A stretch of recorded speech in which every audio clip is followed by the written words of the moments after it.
जी। नदर करे तां सिमरिया जाय, आत्मा द्रवै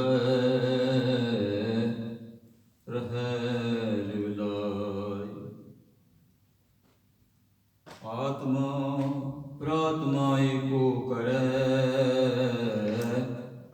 अंतर की दुबदा अंतर मरै। गुर प्रसादी पाया जाय, हर सों चित लागै फिर काल न खाए। सो कहो टल गुर सेविया अहर्निशै शुभाय। दर्शन परसै गुरु कै, जन्म मरण दुखदाय। सतनाम श्री वाहिगुरु साहिब जी। तनासरी महला पहला, घर पहला चौपदे। एक ओंकार सतनाम करता पुरख निर्भव निर्वैर। अकाल मूरत अजूनी सैभं, गुर प्रसाद। जियो डरत है अपना, कैसु करी पुकार। दुख विसारण सेवया, सदा सदा दातार। जियो डरत है अपना, कैसो करी पुकार। दुख विसारण सेवया, सदा सदा दाता। साहिब मेरा नीत नवा, सदा सदा दातार रहाओ। आन दिन साहिब सेविया, अंत छड़ाए सोय। सुन सुन मेरी कमणी, पार उतारा होय।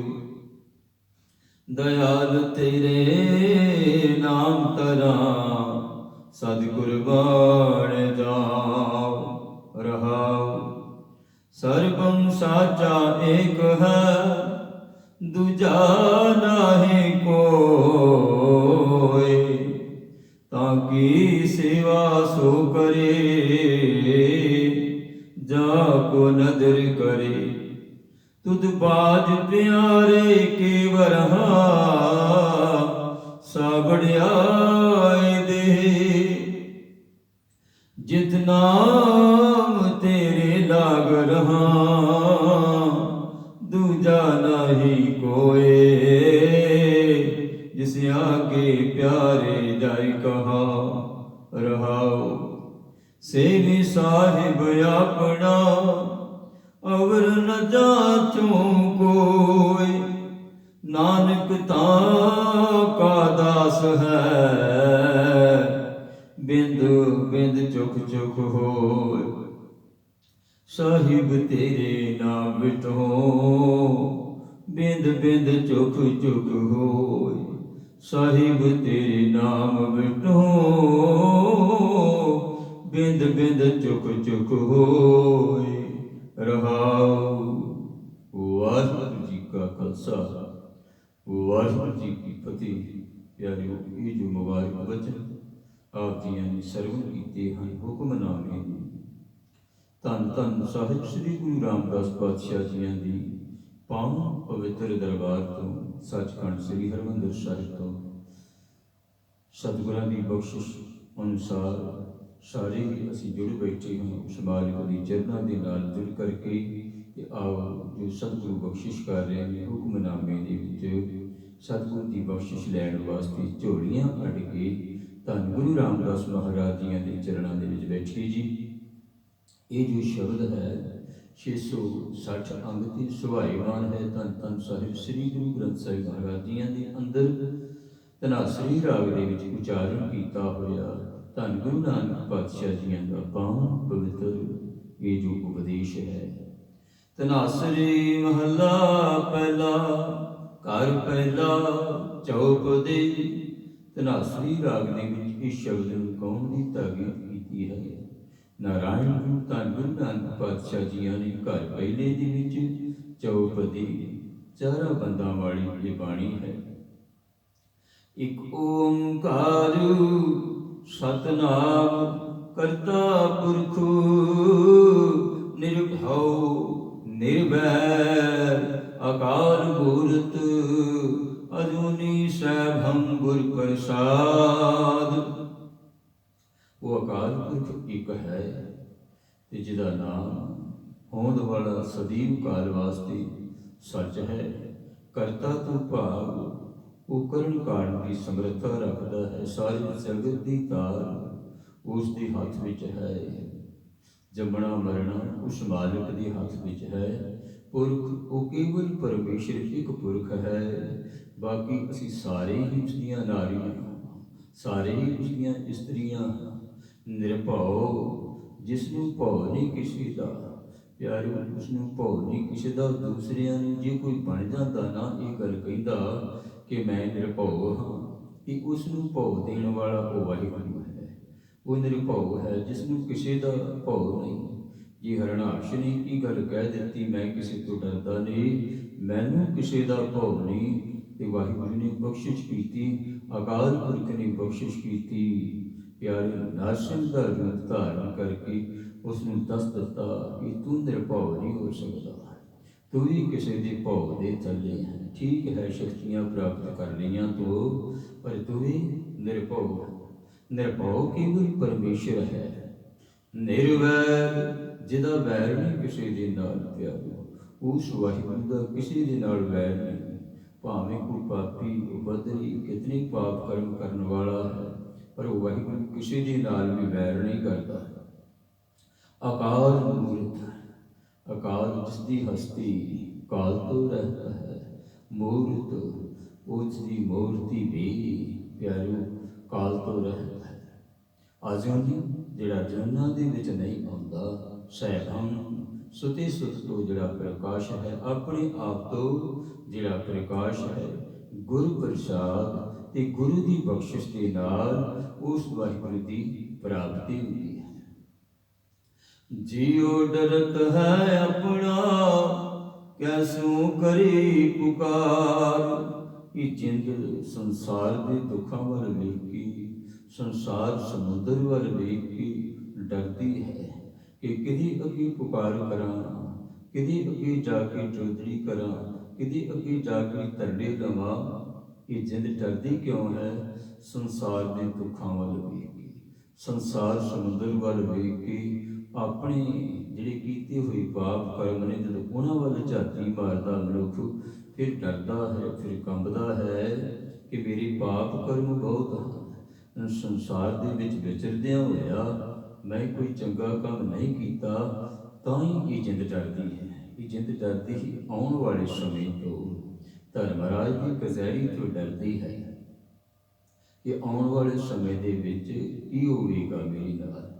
ਕੁਝ ਵੀ ਜਪ ਤਪ ਸੰਜਮ ਧਰਮ ਨਾ ਕਮਾਇਆ। ਧਰਮ ਦਾ ਕਰਮ ਕੋਈ ਨਹੀਂ ਕੀਤਾ, ਕੋਈ ਜਪ ਤਪ ਨਹੀਂ ਕੀਤਾ। ਇਸੇ ਕਰਕੇ ਇਹ ਜਿੰਦ ਡਰਦੀ ਹੈ। ਇਹ ਜਿੰਦ ਡਰਦੀ ਕੋਈ ਕਹਿੰਦੇ ਪਿਆਰਿਓ ਰਾਜਾ, ਕੋਈ ਰਾਜਾ ਜਿਸ ਨੇ ਕਦੇ ਵੀ ਧਰਮ ਦਾ ਕਰਮ ਕੋਈ ਨਹੀਂ ਸੀ ਕੀਤਾ, ਔਰ ਬੜਾ ਪਾਪੀ ਉਪਦਰੀ। ਉਹਨੇ ਸਾਰੀ ਜ਼ਿੰਦਗੀ ਪਾਪ ਕਰਮ ਕਮਾਇਆ, ਦੁਨੀਆ ਨੂੰ ਇਤਨਾ ਦੁਖੀ ਕੀਤਾ ਕਿ ਜਿਤਨਾ ਚਿਰ ਉਸਨੇ ਰਾਜ ਕੀਤਾ ਉਤਨੀ ਦੇਰ ਉਸਨੇ ਲੋਕਾਂ ਦੀ ਇਤਨੀ ਹਾਲਤ ਬੁਰੀ ਕਰ ਦਿੱਤੀ, ਇਤਨੇ ਉਸਨੇ ਪਾਪ ਕਰਮ ਕੀਤੇ ਕਿ ਸਾਰੀ ਮਨੁੱਖਤਾ, ਸਾਰੀ ਕਾਇਨਾਤ, ਸਾਰੇ ਜਿਤਨੇ ਵੀ ਜੀਵ ਸਨ ਉਹ ਪੁਕਾਰਾਂ ਕਰਦੇ ਸਨ ਕਿ ਮਾਲਕ ਇਸ ਰਾਜੇ ਨੂੰ ਸਾਡੇ ਤੋਂ ਹਟਾ ਦੇ। ਜਿਹੜੇ ਪਾਪੀ ਕਰਮ ਕਰਨ ਵਾਲੇ ਨੇ ਪਿਆਰਿਓ, ਉਹਨਾਂ ਤੋਂ ਸਾਰੇ ਹੀ ਭੋਗ ਕਰਦੇ ਨੇ। ਇਹ ਗੱਲ ਕਹਿੰਦੇ ਨੇ ਕਿ ਮਾਲਕ ਇਹਨਾਂ ਨੂੰ ਕਿਤੇ ਤੂੰ ਪਾਸੇ ਹੀ ਕਰਦੇ। ਅੱਜ ਵੀ ਤੁਸੀਂ ਵੇਖਦੇ ਹੋ ਸਮਾਜ ਦੇ ਵਿੱਚ ਜਿਹੜੇ ਪਾਪੀ ਰਾਜੇ ਨੇ, ਜਿਨ੍ਹਾਂ ਨੂੰ ਮਨੁੱਖਤਾ ਦੇ ਨਾਲ ਪਿਆਰ ਨਹੀਂ, ਬਿਲਕੁਲ ਨਹੀਂ, ਸਿਰਫ ਵੱਡੇ ਵੱਡੇ ਧਨਾੜਾਂ ਦੇ ਬਣੇ ਹੋਏ ਨੇ। ਤੇ ਪਿਆਰੇ, ਉਹ ਦੁਖੀ ਲੋਕਾਂ ਦੀ ਪੁਕਾਰ ਕਿੱਥੇ ਸੁਣਦੇ ਨੇ। ਇਸੇ ਤਰ੍ਹਾਂ ਹੀ ਉਹ ਰਾਜਾ ਬੜਾ ਪਾਪੀ, ਬੜਾ ਕੁਕਰਮੀ, ਬੜੇ ਉਪਦਰ ਕਰਨ ਵਾਲਾ ਸੀ ਤੇ ਤਾਕਤ ਦੇ ਵਿੱਚ ਸੀ। ਤਾਕਤ ਦੇ ਜ਼ੋਰ ਦੇ ਨਾਲ ਉਸਨੇ ਦੁਨੀਆ ਨੂੰ ਬਹੁਤ ਦੁਖੀ ਕੀਤਾ, ਬੜਾ ਦੁਖੀ ਕੀਤਾ। ਇੱਕੋ ਇੱਕ ਉਸਦਾ ਲੜਕਾ ਪਿਆਰੇ, ਉਹ ਬਿਮਾਰ ਹੋ ਗਿਆ। ਉਹ ਬਿਮਾਰ ਵੀ ਇਤਨਾ ਹੋ ਗਿਆ ਕਿ ਬੜਿਆਂ ਵੈਦਾਂ ਨੂੰ ਦਿਖਾਇਆ, ਬੜਿਆਂ ਹਕੀਮਾਂ ਨੂੰ ਦਿਖਾਇਆ, ਪਰ ਕਿਧਰਿਓਂ ਉਹਦੀ ਬਿਮਾਰੀ ਠੀਕ ਨਹੀਂ ਹੋ ਰਹੀ, ਕਿਧਰਿਓਂ ਵੀ ਬਿਮਾਰੀ ਠੀਕ ਨਹੀਂ ਹੋ ਰਹੀ। ਔਰ ਦਾ ਪਤਾ ਹੀ ਨਹੀਂ ਲੱਗ ਰਿਹਾ ਇਸ ਨੂੰ ਬਿਮਾਰੀ ਕੀ ਹੈ। ਪਰ ਰਾਜਾ ਬੜਾ ਦੁਖੀ ਹੈ। ਲੋਕਾਂ ਨੂੰ ਦੁਖੀ ਕਰਨ ਵਾਲਾ ਅੱਜ ਬਹੁਤ ਦੁਖੀ ਹੈ। ਖਾਲਕ ਕੀ ਜਾਣਤੀ, ਖਾਲਕ ਦੁਖਾਵੈ ਨਾਹੀ, ਖਾਲਕ ਦੁਖੈ ਜਬ ਨੰਦ ਜੀ, ਖਾਲਕ ਕੋਪੈ ਤਾਹੀ। ਜਦੋਂ ਖਲਕਤ ਦੁਖੀ ਹੁੰਦੀ ਹੈ, ਜਦੋਂ ਦੁਨੀਆ ਦੁਖੀ ਹੁੰਦੀ ਹੈ ਪਿਆਰਿਓ, ਫਿਰ ਜਿਹੜਾ ਖਾਲਕ ਹੈ, ਪਰਮੇਸ਼ਰ ਹੈ, ਉਹ ਗੁੱਸੇ ਦੇ ਵਿੱਚ ਆ ਜਾਂਦਾ ਹੈ ਕਿ ਮੇਰੀ ਬਣਾਈ ਹੋਈ ਜਗਤ ਨੂੰ, ਸੰਸਾਰ ਨੂੰ ਦੁਖੀ ਕਰ ਰਹੇ ਹਾਂ। ਫਿਰ ਉਹ ਮਾਲਕ ਗੁੱਸੇ ਵਿੱਚ ਆ ਜਾਂਦਾ। ਖਾਲਕ ਕੋ ਪੈਤਾ ਹੀ। ਭਾਈ ਨੰਦ ਲਾਲ ਜੀ ਬੜੇ ਸੁੰਦਰ ਵਿਚਾਰ ਪੇਸ਼ ਕਰਦੇ ਨੇ ਆਪਣੀਆਂ ਗਜ਼ਲਾਂ ਦੇ ਵਿੱਚ। ਕਹਿੰਦੇ ਇਸ ਰਾਜੇ ਦਾ ਇੱਕੋ ਇੱਕ ਪੁੱਤਰ, ਉਹ ਹੁਣ ਇਤਨਾ ਬਿਮਾਰ ਹੈ, ਕਿਧਰਿਓਂ ਠੀਕ ਨਹੀਂ ਹੋ ਰਿਹਾ। ਬੜੇ ਇਲਾਜ ਕਰਵਾਏ, ਬਹੁਤ ਇਲਾਜ ਕਰਵਾਏ, ਪਰ ਪਤਾ ਕੋਈ ਨਹੀਂ ਲੱਗਦਾ। ਮਰਜ਼ ਦਾ ਪਤਾ ਕੋਈ ਨਹੀਂ ਲੱਗਦਾ। ਵੈਦਾਂ ਹਕੀਮਾਂ ਸਾਰਿਆਂ ਨੇ ਪਿਆਰੇ ਹੱਥ ਖੜੇ ਕਰ ਦਿੱਤੇ ਕਿ ਸਾਡੇ ਵੱਸ ਦੀ ਗੱਲ ਕੋਈ ਨਹੀਂ, ਅਸੀਂ ਇਲਾਜ ਨਹੀਂ ਇਸ ਦਾ ਕਰ ਸਕਦੇ, ਸਾਨੂੰ ਪਤਾ ਹੀ ਕੋਈ ਨਹੀਂ ਲੱਗ ਰਿਹਾ। ਫਿਰ ਕਿਸੇ ਨੇ ਦੱਸਿਆ, ਕਿਸੇ ਫਕੀਰ ਕੋਲ, ਕਿਸੇ ਸਾਧੂ ਕੋਲ ਜਾਓ, ਜੋ ਪ੍ਰਭੂ ਦਾ ਪਿਆਰਾ, ਜੋ ਬੰਦਗੀ ਵਾਲਾ ਹੋਵੇ, ਉਸ ਦੀ ਦੁਆ ਕਿਤੇ ਕੀਤੀ ਜਾਵੇ। ਪਿਆਰੇ, ਇੱਕ ਦੁਆ ਹੁੰਦੀ ਹੈ, ਇੱਕ ਦੁਆ, ਇੱਕ ਮਾਲਕ ਦੇ ਚਰਨਾਂ ਦੇ ਵਿੱਚ ਅਰਦਾਸ ਬੇਨਤੀ ਹੁੰਦੀ ਹੈ, ਤੇ ਇੱਕ ਹੁੰਦੀ ਹੈ ਦਵਾਈ। ਦੋ ਤਰ੍ਹਾਂ ਦੀ ਦਵਾ। ਕਹਿੰਦੇ ਕਿਸੇ ਸਾਧੂ ਫਕੀਰ ਦੇ ਕੋਲ ਜਾਓ ਤੇ ਕਹਿੰਦੇ ਜਿਹੜਾ ਇਸ ਦੁੱਖ ਨੂੰ ਪਰਮੇਸ਼ਰ ਦੇ ਚਰਨਾਂ ਦੇ ਵਿੱਚ ਅਰਦਾਸ ਬੇਨਤੀ ਕਰਕੇ ਖਤਮ ਕਰ ਸਕਦਾ, ਵਰਨਾ ਇਹ ਠੀਕ ਨਹੀਂ ਹੋ ਸਕਦਾ। ਅੱਜ ਅਸੀਂ ਪਿਆਰਿਓ ਇਹੋ ਗੱਲ ਕਹਿੰਦੇ ਹਾਂ ਨਾ, ਜਦੋਂ ਕਿਸੇ ਦੀ ਕੋਈ ਦੁੱਖ ਦੀ ਨਿਵਰਤੀ ਨਾ ਹੁੰਦੀ ਹੋਵੇ ਤੇ ਫਿਰ ਸਾਰੇ ਅਸੀਂ ਇਹੋ ਗੱਲ ਕਹਿੰਦੇ ਹਾਂ, ਪਿਆਰਿਆ ਤੂੰ ਸੱਚਖੰਡ ਸ੍ਰੀ ਹਰਿਮੰਦਰ ਸਾਹਿਬ ਜਾ। ਜੇ ਤੂੰ ਸੱਚਖੰਡ ਸ੍ਰੀ ਹਰਿਮੰਦਰ ਸਾਹਿਬ ਜਾਵੇਂਗਾ ਤੇ ਤੇਰੀ ਬਖਸ਼ਿਸ਼ ਹੋ ਜਾਵੇਗੀ, ਰਹਿਮਤ ਹੋ ਜਾਵੇਗੀ। ਉੱਥੇ ਜਾ ਕਰਕੇ ਇਸ਼ਨਾਨ ਕਰ ਤੇ ਧੰਨ ਗੁਰੂ ਰਾਮਦਾਸ ਪਾਤਸ਼ਾਹ ਤੇਰੇ ਤੇ ਬਖਸ਼ਿਸ਼ ਕਰਨਗੇ, ਰਹਿਮਤ ਕਰਨਗੇ। ਇਸ ਰਾਜੇ ਨੂੰ ਲੋਕਾਂ ਨੇ, ਹੁਣ ਵੈਦਾਂ ਹਕੀਮਾਂ ਨੇ ਇਹ ਗੱਲ ਆਖੀ, ਤੇਰੇ ਪੁੱਤਰ ਵਾਸਤੇ ਕੇਵਲ ਦਵਾ ਉਸ ਮਾਲਕ ਦੇ ਚਰਨਾਂ ਦੇ ਵਿੱਚ ਕੋਈ ਸਾਈਂ ਫਕੀਰ, ਕੋਈ ਰੱਬ ਦਾ ਪਿਆਰਾ ਜੁੜ ਕਰਕੇ ਅਰਦਾਸ ਕਰ ਦੇਵੇ ਤੇ ਤਾਂ ਤੇਰਾ ਪੁੱਤਰ ਠੀਕ ਹੋ ਸਕਦਾ, ਵਰਨਾ ਇਹ ਠੀਕ ਨਹੀਂ ਹੋਵੇਗਾ, ਇਹ ਠੀਕ ਨਹੀਂ ਹੋਵੇਗਾ। ਕਹਿੰਦੇ ਹੁਣ ਵਜ਼ੀਰਾਂ ਨੂੰ ਇਹ ਗੱਲ ਆਖੀ, ਕੋਈ ਪਰਮੇਸ਼ਰ ਦਾ ਪਿਆਰਾ, ਕੋਈ ਸਾਧੂ, ਕੋਈ ਬ੍ਰਹਮ ਗਿਆਨੀ, ਕੋਈ ਤਤ ਵੇਤਾ, ਕੋਈ ਬੰਦਗੀ ਵਾਲਾ ਲੱਭੋ, ਜਿਸ ਦੇ ਕੋਲ ਜਾ ਕਰ ਕੇ ਇਹ ਫਰਿਆਦ ਕਰੋ। ਹੁਣ ਇੱਕ ਦੇ ਬਾਰੇ ਪਤਾ ਲੱਗਿਆ ਕਿ ਇਹ ਸਾਧੂ ਬੜੀ ਬੰਦਗੀ ਵਾਲਾ ਹੈ, ਬੜਾ ਇਸ ਦਾ ਜਪ ਤਪ ਹੈ, ਇਸ ਦੀ ਕਹੀ ਹੋਈ ਪਰਮੇਸ਼ਰ ਮੋੜਦਾ ਕਦੇ ਨਹੀਂ, ਕਿਉਂਕਿ ਪਰਮੇਸ਼ਰ ਦੀ ਭਗਤ ਨੇ ਜਿਹੜੇ ਸਾਧੂ ਨੇ, ਪਰਮੇਸ਼ਰ ਉਹਨਾਂ ਦੀ ਕਦੇ ਨਹੀਂ ਮੋੜਦਾ। ਭਗਤ ਕੀ ਬਾਂਦੀ, ਜੇ ਕਿਤੇ ਭਗਤ ਕੋਈ ਗੱਲ ਕਹਿ ਦੇਣ ਤੇ ਪਰਮੇਸ਼ਰ ਮੰਨਣੀ ਪੈਂਦੀ ਹੈ। ਮੇਰੀ ਬਾਂਦੀ ਭਗਤ ਛੁਡਾਵੈ, ਬਾਂਦੀ ਭਗਤ ਨਾ ਛੁਟੈ ਹੋਈ। ਪਰਮੇਸ਼ਰ ਦੇ ਪਿਆਰੇ ਜੋ ਗੱਲ ਕਹਿ ਦਿੰਦੇ ਨੇ, ਉਹ ਪਰਮੇਸ਼ਰ ਨੂੰ ਮੰਨਣੀ ਪੈਂਦੀ ਹੈ। ਹੁਣ ਸਾਧੂ ਦੇ ਕੋਲ ਗਏ ਵਜ਼ੀਰ ਤੇ ਜਾ ਕਰਕੇ ਇਹ ਗੱਲ ਆਖੀ ਕਿ ਤੁਹਾਨੂੰ ਬਾਦਸ਼ਾਹ ਸਲਾਮਤ ਬੁਲਾਉਂਦੇ ਹਨ, ਆਪਣੇ ਕੋਲ ਉਹਨਾਂ ਦਾ ਬੱਚਾ ਨਹੀਂ ਠੀਕ, ਉਹਦੇ ਵਾਸਤੇ ਅਰਦਾਸ ਬੇਨਤੀ ਕਰ ਰਹੀ ਹੈ। ਹੁਣ ਸਾਧੂ ਰੱਬ ਦਾ ਪਿਆਰਾ, ਪਿਆਰੂ ਜਿਹੜੇ ਸਾਧੂ ਨੇ ਪਰਮੇਸ਼ਰ ਦੀ ਬੰਦਗੀ ਕਰਨ ਵਾਲੇ, ਉਹਨਾਂ ਨੂੰ ਕਿਸੇ ਨਾਲ ਕੀ ਵਾਸਤਾ ਹੈ। ਉਹ ਕਹਿੰਦੀ ਮੈਨੂੰ ਜਾਣ ਦੀ ਲੋੜ ਕੋਈ ਨਹੀਂ, ਰਾਜੇ ਨੂੰ ਲੋੜ ਹੋਵੇਗੀ, ਬਾਦਸ਼ਾਹ ਨੂੰ ਲੋੜ ਹੋਵੇਗੀ, ਉਹ ਮੇਰੇ ਕੋਲ ਆਵੇ, ਮੈਂ ਕਿਉਂ ਜਾਵਾਂ, ਮੈਨੂੰ ਜਾਣ ਦੀ ਲੋੜ ਕੋਈ ਨਹੀਂ, ਮੈਂ ਨਹੀਂ ਕੋਈ ਜਾਣਦਾ। ਹੁਣ ਵਜ਼ੀਰਾਂ ਨੇ ਜਾ ਕੇ ਬਾਦਸ਼ਾਹ ਨੂੰ ਆਖਿਆ, बादशाह सलामत साधु की बंदगी वाला परमेश्वर का प्यारा उसकी परमेश्वर सुनता है, पर उसने आउण तो मना कर दिता कि जिसनूं लोड़ है वो मेरे कोल आवे, मैं क्यों जावां प्यारो, ये तो गल ट्रू है। जे हुण प्यासे नूं पानी की लोड़ है तो खूह के कोल प्यासा ही जावेगा, खूह थोड़ा चल के जावेगा उसके कोल, खूह नहीं चढ़ के जावेगा, प्यासा ही उसके कोल जावेगा, जाके पानी पीने वास्ते अपनी जिंदगी पानी की प्यास बुझाउणी है। इस तरह उस साधु ने आख्या कि मैं नहीं जाना, जाके बादशाह नूं ये गल कह देवो, जे उसनूं लोड़ है तो वो मेरे कोल आप आवे, आप मेरे कोल आवे। हुण मरदा की नहीं करदा, पुत्र बीमार है, दुख वेख्या नहीं जा रहा, बड़ा दुखी है, अपने पुत्र नूं नाल लैके प्यारिओ वो महापुरुषां दे कोल, बंदगी वालियां दे कोल, साधु दे कोल जिस वेले पहुंचिया, जा करके आखण लगा, महापुरुषो कहंदे मेरे बच्चे वास्ते दुआ करो, कोई मेरे बच्चे वास्ते कोई दुआ करो कि मेरा पुत्र ठीक हो जाए, मेरा पुत्र ठीक हो जाए। सारे साधु कहंदे हकीमां ने वैदां ने ये गल आखी है कि तुहाडे तो बिना कोई नहीं जिस राही मेरा पुत्र ठीक हो सकता है, तुसीं ही कर सकते हो कि मेरे वास्ते दुआ करो मेरा पुत्र ठीक हो जाए। हुण वो साधु कहंदा, बादशाह सलामत मेरे दो हथ ने, कहंदे मैं किवें अरदास करा, मेरे दो हथ ने मैं किवें अरदास करा।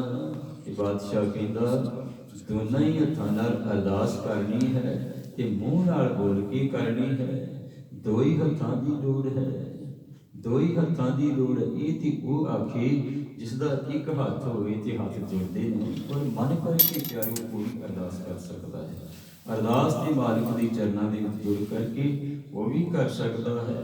पर महापुरुषो तुहाडे दो हथ ने, तुसीं अरदास क्यों नहीं कर सकते, तुसीं अरदास क्यों नहीं कर सकते। महापुरुषां ने बंदगी वालियां ने ये आख्या कि मेरी दो हत्थां दी अरदास कीती हुई कबूल नहीं होगी। कहते तुहाडे जिहड़े पाप कर्म ने बादशाह, तू इतने पाप कर्म कीते हैं, इतना दुनिया ने दुखाया है, इतने हृदय बलुंदरे ने दुनिया दे, कहते वो जितनी देर तक सारे तेरे वास्ते अरदास नहीं करनी, बहुत सारे लखां ही हत्थां दी लोड़ है।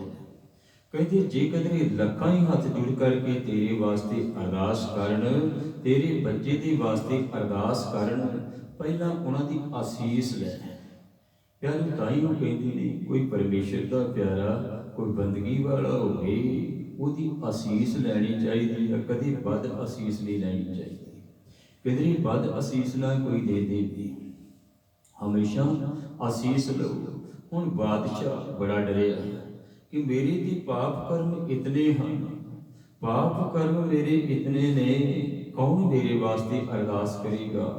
साधु कहंदा तेरे वास्ते अरदास करनगे, पर अज ही तू परमेश्वर वाले पासे लग जा, परमेश्वर वाले पासे लग जा, सारियां दा भला करना शुरू कर दे, मनुष्यता दा भला करना शुरू कर दे, तेरे वास्ते सारे ही अरदासां करनगे।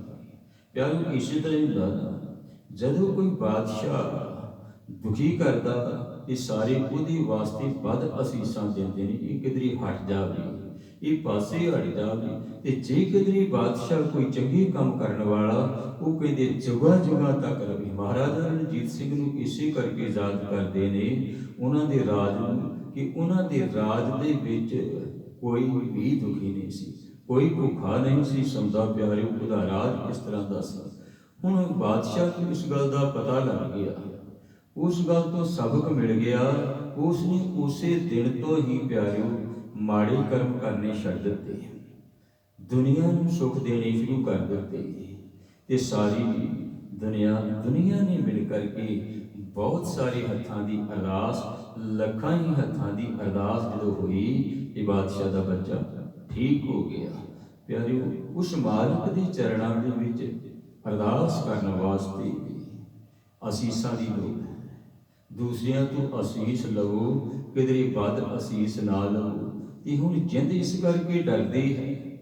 ਜੀਉ ਡਰਤ ਹੈ ਆਪਣਾ, ਕੈਸੂ ਕਰੀ ਪੁਕਾਰ।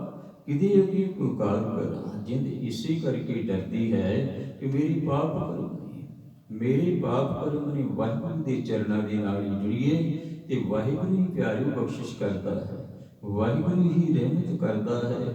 ਧੰਨ ਗੁਰੂ ਕਲਗੀਧਰ ਮਹਾਰਾਜ ਪਿਆਰੇ ਜਿਸ ਵੇਲੇ ਮਾਲਵੇ ਦੀ ਧਰਤੀ ਤੇ ਵਿਚਰ ਰਹੇ ਸਨ, ਮਾਲਵੇ ਦੀ ਧਰਤੀ ਦੇ ਉੱਤੇ ਵਿਚਰ ਰਹੇ ਸਨ, ਤੇ ਉਸ ਵੇਲੇ ਦੋ ਸਿੱਖ ਪਰਮ ਸਿੰਘ ਤੇ ਧਰਮ ਸਿੰਘ, ਪਰਮ ਸਿੰਘ ਤੇ ਧਰਮ ਸਿੰਘ ਪਿਆਰੇ ਇਹ ਗੁਰੂ ਮਹਾਰਾਜ ਦੀ ਸੇਵਾ ਦੇ ਵਿੱਚ ਇਸ ਤਰੀਕੇ ਦੇ ਨਾਲ ਤਤਪਰ ਰਹਿੰਦੇ ਸਨ ਕਿ ਜਿੱਥੇ ਮੇਰੇ ਦੀਨ ਦੁਨੀ ਦੇ ਮਾਲਕ ਧੰਨ ਗੁਰੂ ਕਲਗੀਧਰ ਮਹਾਰਾਜ ਜੀ ਨੇ ਜਾ ਕਰਕੇ ਡੇਰਾ ਕਰਨਾ, ਰਹਿਣਾ, ਵਿਚਰਦਿਆਂ ਕਿਉਂਕਿ ਬਹੁਤ ਸਾਰੇ ਸਿੱਖ ਸਤਿਗੁਰਾਂ ਦੇ ਨਾਲ ਸਨ। ਜ਼ਿਕਰ ਆਉਂਦਾ 1400-1500 ਸਿੱਖ ਜਿਹੜਾ ਨਾਲ ਸੀ ਮਾਲਵੇ ਵਿੱਚ ਵਿਚਰਦਿਆਂ ਸਤਿਗੁਰਾਂ ਦੇ, ਬਹੁਤ ਸਾਰੇ ਨਵੇਂ ਸਿੱਖ ਵੀ ਸਨ। ਹੁਣ ਪਰਮ ਸਿੰਘ ਤੇ ਧਰਮ ਸਿੰਘ ਕੀ ਕਰਿਆ ਕਰਦੇ ਸਨ? ਜਿੱਥੇ ਸਤਿਗੁਰਾਂ ਨੇ ਜਿਸ ਪਿੰਡ ਦੇ ਵਿੱਚ, ਜਿਸ ਨਗਰ ਦੇ ਵਿੱਚ ਜਾ ਕਰਕੇ ਡੇਰਾ ਕਰਨਾ, ਉੱਥੇ ਉਹਨਾਂ ਨੇ ਬਹੁਤ ਸੁੰਦਰ ਇੱਕ ਪਲੰਘ ਤਿਆਰ ਕਰਨਾ।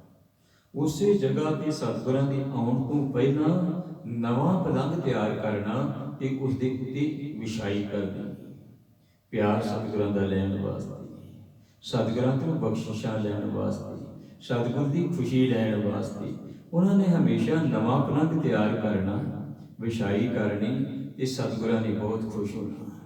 ਇਹ ਬੜੀ ਸੇਵਾ ਦੇ ਵਿੱਚ ਸਿੱਖ ਲੱਗੇ ਨੇ ਪਰਮ ਸਿੰਘ ਤੇ ਧਰਮ ਸਿੰਘ। ਪਰ ਇੱਦਾਂ ਕਰਦਿਆਂ ਕਰਦਿਆਂ ਇੱਕ ਦਿਨ ਐਸਾ ਆਇਆ, ਥੋੜਾ ਜਿਹਾ ਲੇਟ ਹੋ ਗਏ।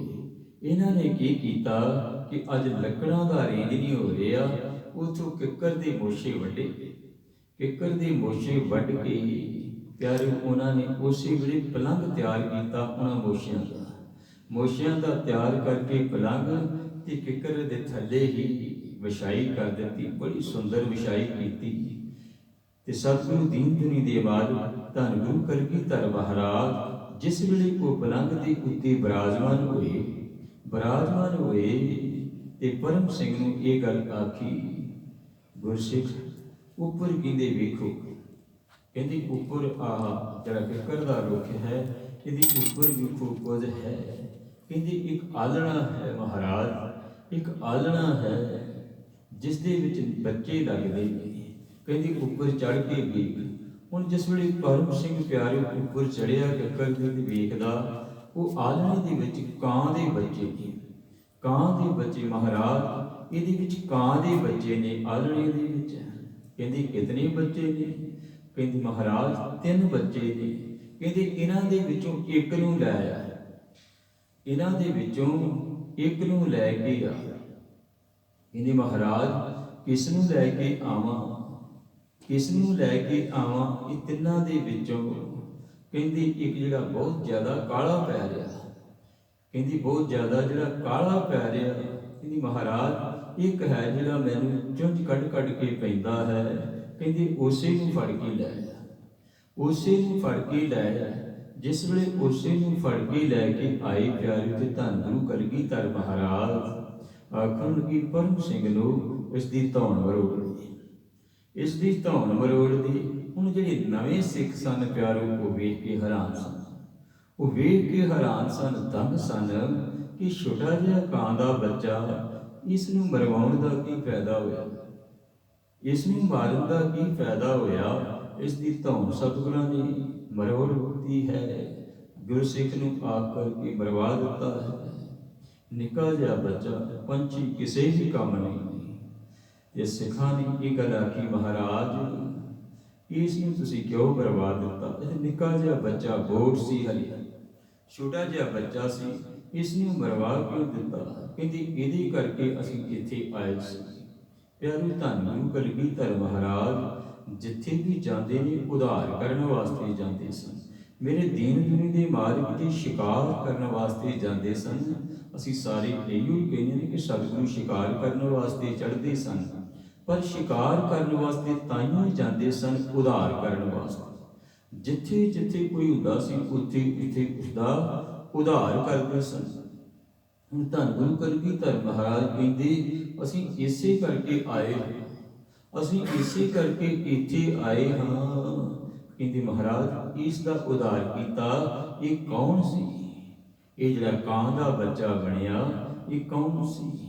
ਕਹਿੰਦੇ ਇਹ ਸਾਡੇ ਵੱਡੇ ਸਤਿਗੁਰਾਂ ਦੇ ਕੋਲ ਲਾਂਗਰੀ ਸੀ।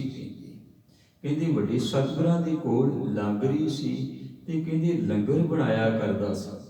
ਲੰਗਰ ਬਣਾਉਂਦਿਆਂ ਬਣਾਉਂਦਿਆਂ ਪਿਆਰੀ ਆਮ ਮਰਿਆਦਾ ਹੈ, ਸੰਪਰਦਾਵਾਂ ਦੇ ਵਿੱਚ, ਡੇਰਿਆਂ ਦੇ ਵਿੱਚ ਇਹ ਗੱਲ ਆਖੀ ਜਾਂਦੀ ਹੈ ਕਿ ਜਦੋਂ ਲੰਗਰ ਤਿਆਰ ਕਰਨਾ, ਜਾਂ ਤੇ ਮੂੰਹ ਤੇ ਕੱਪੜਾ ਬੰਨ੍ਹ ਲਓ, ਕੋਈ ਬੋਲਣਾ ਕੋਈ ਨਹੀਂ।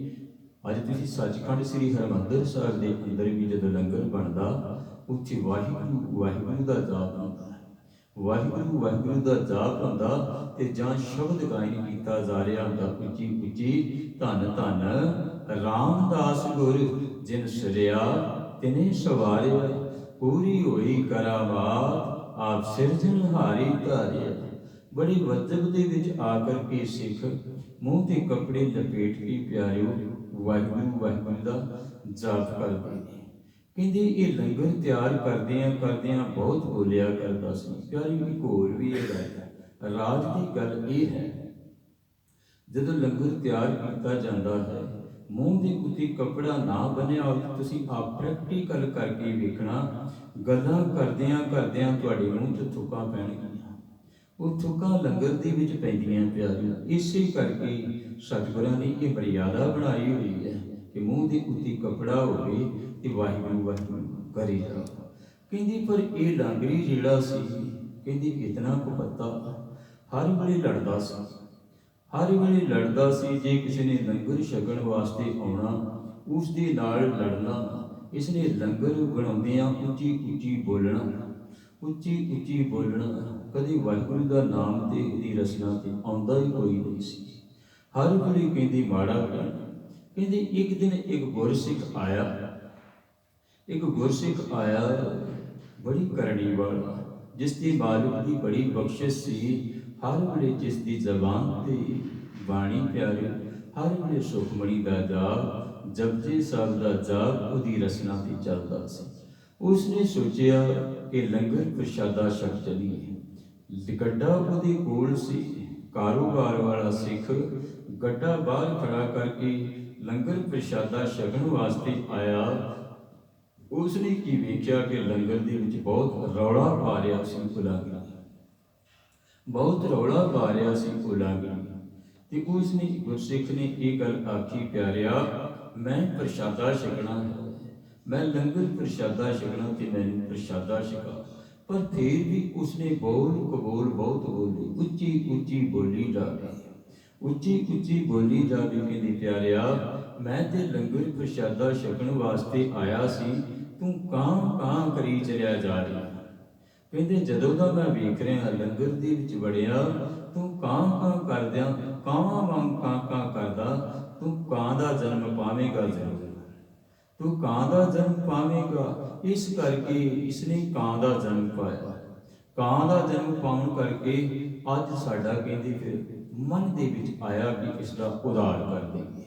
ਫਿਰ ਵੀ ਸਾਡਾ ਲੰਗਰ ਬਣਾਉਂਦਾ ਰਿਹਾ, ਵੱਡੇ ਸਤਿਗੁਰਾਂ ਦੇ ਲੰਗਰ ਬਣਾਉਂਦਾ ਰਿਹਾ ਕਿ ਇਸ ਦਾ ਉਧਾਰ ਕੀਤਾ ਜਾਵੇ। ਇਸ ਦਾ ਉਧਾਰ ਕਰਨ ਵਾਸਤੇ ਅਸੀਂ ਆਏ ਸੀ। ਪਿਆਰੇ ਵਿਚਰਦੇ ਸਤਿਗੁਰਾਂ ਦੀ ਕੋਲ ਇੱਕ ਦੂਰੋਂ ਫਣੀਹਰ ਨਾਗ ਦੌੜਾ ਦੌੜਾ ਸਤਿਗੁਰਾਂ ਵਾਲੇ ਪਾਸੇ ਨੂੰ ਆ ਰਿਹਾ, ਦੌੜਾ ਦੌੜਾ ਧੰਨ ਗੁਰੂ ਕਲਗੀਧਰ ਮਹਾਰਾਜ ਜੀ ਵਾਲੇ ਪਾਸੇ ਨੂੰ ਆ ਰਿਹਾ। ਜਿਸ ਵੇਲੇ ਫਣੀਹਰ ਨਾਗ ਇਹ ਸੱਪ ਕਾਲੇ ਰੰਗ ਦਾ ਸਿੱਖਾਂ ਨੇ ਦੂਰੋਂ ਵੇਖਿਆ, ਮਹਾਰਾਜ ਉਹ ਵੇਖੋ ਤੁਹਾਡੇ ਵੱਲ ਇੱਕ ਸੱਪ ਆ ਰਿਹਾ, ਬੜੀ ਤੇਜ਼ੀ ਦੇ ਨਾਲ ਆ ਰਿਹਾ ਹੈ, ਇਹ ਕਿਧਰੇ ਕੋਈ ਨੁਕਸਾਨ ਨਾ ਕਿਸੇ ਦਾ ਕਰਦੀ। ਤੇ ਧੰਨ ਗੁਰੂ ਕਲਗੀਧਰ ਮਹਾਰਾਜ ਕਹਿੰਦੇ ਇਸ ਦੀ ਡਾਂਗ ਮਾਰ ਕੇ ਇਸ ਨੂੰ ਮਾਰ ਦੇ। ਸਿੱਖ ਨੇ ਡਾਂਗ ਮਾਰੀ ਤੇ ਉਸੇ ਵੇਲੇ ਮਰ ਗਿਆ। ਮਹਾਰਾਜ ਇਹ ਕੌਣ ਸੀ? ਮਹਾਰਾਜ ਇਹ ਕੌਣ ਸੀ? ਕਹਿੰਦੇ ਸਿੱਖੋ ਇਹ ਵੀ ਗੁਰੂ ਨਾਨਕ ਦੇ ਘਰ ਦੇ ਨਾਲ ਤੇ ਜੁੜਿਆ, ਪਰ ਸਾਡਾ ਮਸੰਦ ਸੀ। ਇਹ ਮਸੰਦ ਸੀ ਸਾਡਾ, ਗੁਰੂ ਕੀ ਬੋਲ ਤੇ ਕਹਿੰਦੇ ਗਰੀਬਾਂ ਵਾਸਤੇ ਹੋਇਆ ਕਰਦੀ ਹੈ। ਇਹ ਜਿਤਨੀ ਉਗਰਾਈ ਕਰਦਾ ਸੀ, जितने पैसे इकट्ठे करता सी सारे अपने घर लै जाया करता सी, अपने घर लै जाया करता सी। इसनूं बहुत समझाया, इसनूं बड़ा समझाया कि गुरु नानक दी घर दी जिहड़ी गोलक है ये गरीब दा रूह है, इसनूं अपने घर ही ना लिजाईदा। पर इहदे इत्थों तक हो गया, इसने इस तरह का काम करना शुरू कर दिता कि ये जितने भी पैसे हुंदे सन, जितनी इसदे कोल चढ़त आउणी, ये तो फिर कहते गुरु दरबार भी नहीं पहुंचता, गुरु दरबार भी नहीं सी पहुंचता, सारी डकारी चले जाता सी, सारी खाई चले जाता सी। जितना गुरुद्वारे का पैसा सारा, गुरु घर का पैसा सारा ही खा जाता सी। ये सप बनेगा। आखिरकार माया इहदे कोल बहुत आउंदी सी, माया का लालच होने करके प्यारे ये सप बने। ये सप बन करके अज इसने वेख्या सानू, अज इसने सानू वेख्या ते हुण दौड़ा दौड़ा इस करके आ रहा सी ये फरीहर नाग किते दीन दुनी दे मालिक धन गुरु कलगीधर महाराज इथों चलिया ना जावण, ये तेजी दे नाल आ रहा सी। हुण इसदा उधार हो गया, हुण इसदा उधार हो गया।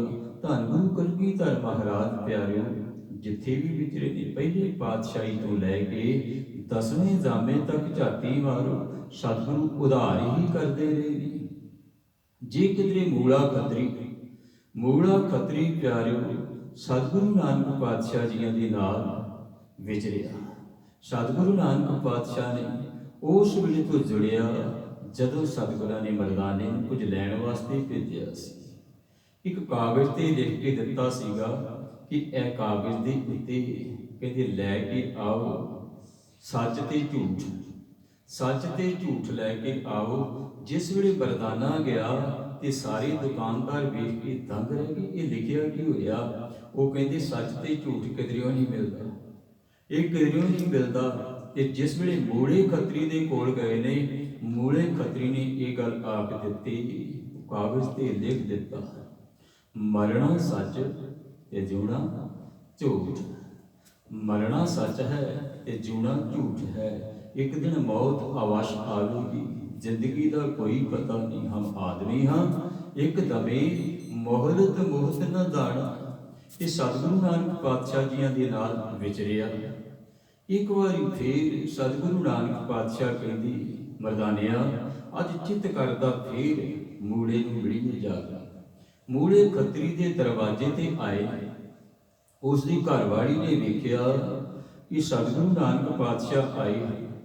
पहले भी कहते मेरे घर वाला इन्हां दे नाल गया सी, बहुत समा कहती वापसी नहीं आया कि अज ये फिर आ गए, फिर लै जाणगे, पता नहीं कदों वापस आवेगा। घरवाली ने जिस वेले ये सोचिया कि अपने पति नूं ये गल आखी, सतगुरु नानक